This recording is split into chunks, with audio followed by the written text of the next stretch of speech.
Preparation বলতে আমার সব প্রিপারেশনটা হচ্ছে আফটার প্যাকআপ, তো সেটা একটু হেক্টিক।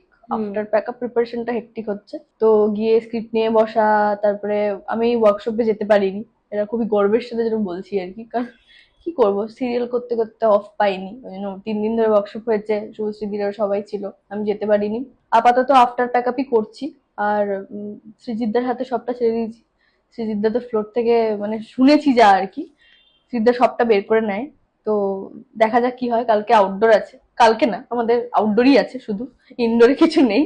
আর আমার কস্টিউমটা তো সবাই দেখেইছে যে আমি কি পরেছি, সেইটা পরে আউটডোরে আমি একটু চিন্তাই করছি। নো মেকআপ লুক হচ্ছে, নো মেকআপ লুক মানে কোনো বেসও হচ্ছে না।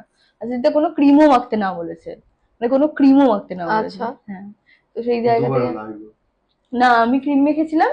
যেদিন ফটোশুট হয়, লুক সেট হয়, সেদিন ক্রিম মাখা বুঝতে পেরেছিল যে ক্রিম আছে। সোমনাথ দাই করেছিল মেকআপ একটু, সোমনাথ কুন্ডু।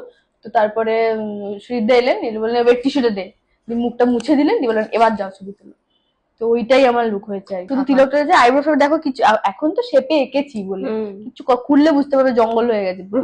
মানে আইব্রো খোলা মানে ও সরি, তুমি তো বললে। আরে আরে মেকআপ খুললে মানে মেকআপটা তুললে বলছি, পুরো একদম আইব্রো ফেব্রো জঙ্গল হয়ে গেছে, এইভাবে সিন করবো।